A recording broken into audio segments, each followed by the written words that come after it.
দর্শক আসসালামু আলাইকুম। ওয়ালাইকুম আসসালাম ওয়া রাহমাতুল্লাহি ওয়া বারাকাতুহু। আশা করি সকলে ভালো আছেন। দেশ ও দেশের বাইরে থেকে যে যেখান থেকে আমাদের এই ভিডিওটি দেখছেন সবাইকে জানাচ্ছি স্বাগত সম্ভাষণ। আমরা আজকে আসছি ভিন্ন এক দেশে ভিন্ন এক ভাবে জানার জন্য।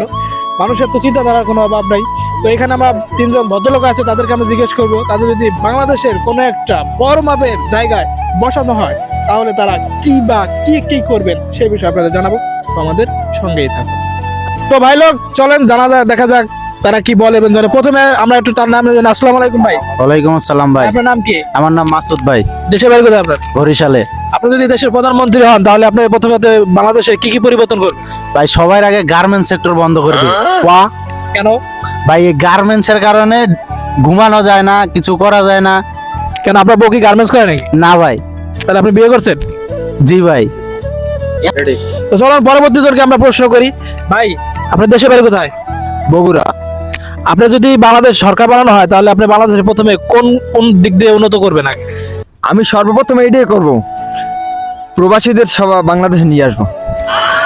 তো ভাই আমরা দুদিন আবাক প্রশ্ন করেছি, এখন দেখি তৃতীয় লোক আমাদের কি আবাক প্রশ্ন করে আর কি উত্তর দেয়, আমাদের তো পুরো মাথায় চক্কর। ভাই ভাই আপনি যদি বাংলাদেশ সরকার হন তাহলে আপনি প্রথমে বাংলাদেশে কি করবেন? বাংলাদেশ পুরোটা আমি মালদ্বীপ বানিয়ে দিই।